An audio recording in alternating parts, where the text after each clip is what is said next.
Good afternoon, welcome back to the channel. This video is not financial advice. I'm a financial advisor. Do your own research, make your own decisions. Problem was, you can't ask Aristotle a question. Hey, what would Aristotle have said? Know you're into this computer thing. Good afternoon, welcome back. We need to figure out how you make money from this. Good afternoon. Like a portal. Right from the source to the destination This computer thing. without anything in the middle. Welcome back. Just want to cover a few important things that are happening right now. So first, just with ICP and the price. People just couldn't imagine that you could go from Bitcoin to a blockchain that could, basically fulfill the role of all the clouds in the world. And you can see with the internet computer today, I mean, a lot of these early predictions are already coming true. I mean, there's been huge growth in compute. Certainly the case the markets don't recognize it, but at the moment it's processing about 1.5 million Ethereum equivalent transactions a second. And that's just the beginning. Yo, welcome back. Guys, I'm hoping my cover can go on for a while longer without getting blown, because this is so much fun. I love hearing from y'all in the comment section and on X. Today we got a question from my friend Zen, and we actually mentioned something about this a couple months ago. But guys, please like the video. This one, I don't know when I'm gonna get. I could get like copyright strike or something like that. But I'm not fucking leaving. And the show goes on with ICP like it always does. And I'll catch you in the next video. A large reason we need more power and a more reliable grid for generative AI is to keep its servers cool. All the servers generate an immense amount of hot air, and cooling them down with air or water keeps them from overheating so they can keep running 24/7.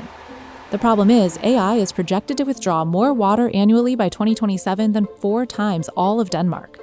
Water is the fundamental limiting factor to what is coming in terms of AI. I was quite shocked when I saw the number of AI computing's water needs. His research team found that every 10 to 50 ChatGPT prompts can burn through what you'd find in a standard 16-ounce water bottle.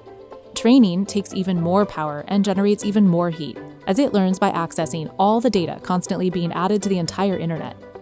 Training GPT-3 in Microsoft's US data centers can directly evaporate 700,000 liters of clean fresh water, with global AI demand accountable for up to 6.6 billion cubic meters of water withdrawal by 2027. So we started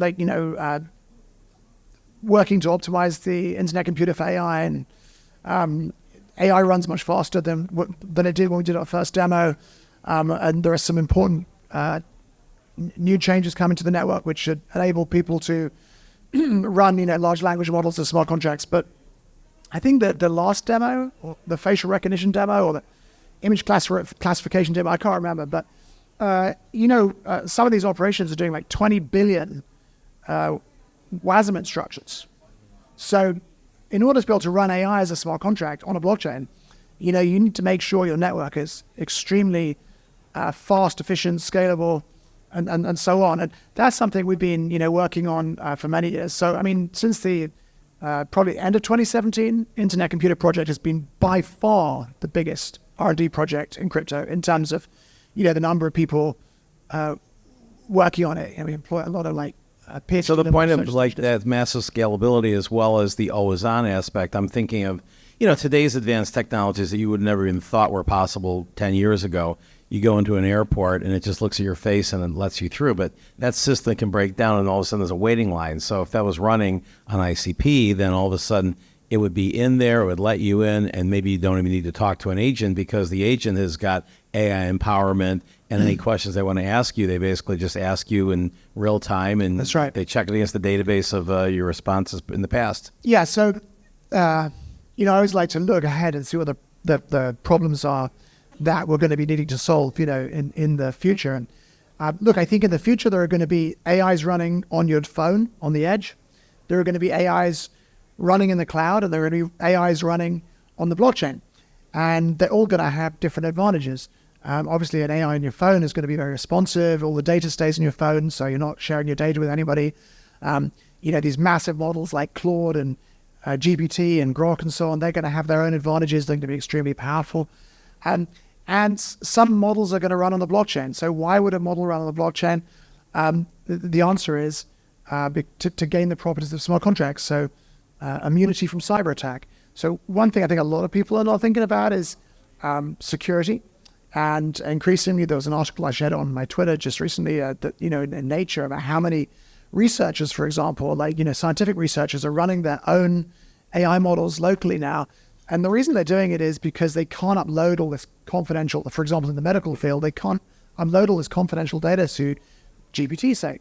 So, but where these AI models need to be shared, imagine a law firm, a few hundred partners, and they want to run Llama 3, and they want to have a vector database, and they want to stuff it with all their clients' communications, all the emails they've written to clients, all the legal filings for clients, maybe some relevant case law and, canonical. Something you do not want to get hacked. No, that's right. And look, can you imagine that you think, okay, we're going to run this Llama 3 on Amazon Web Services, and we're going to orchestrate it and do all this stuff, and Johnny from IT can make sure it's secure.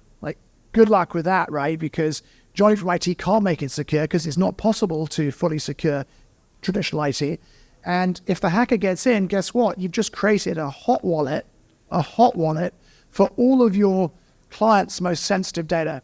And when it gets hacked, your law firm is toast. It's over. And many of your clients will have their lives ruined. Mr. Zuckerberg, would you be comfortable sharing with us the name of the hotel you stayed in last night?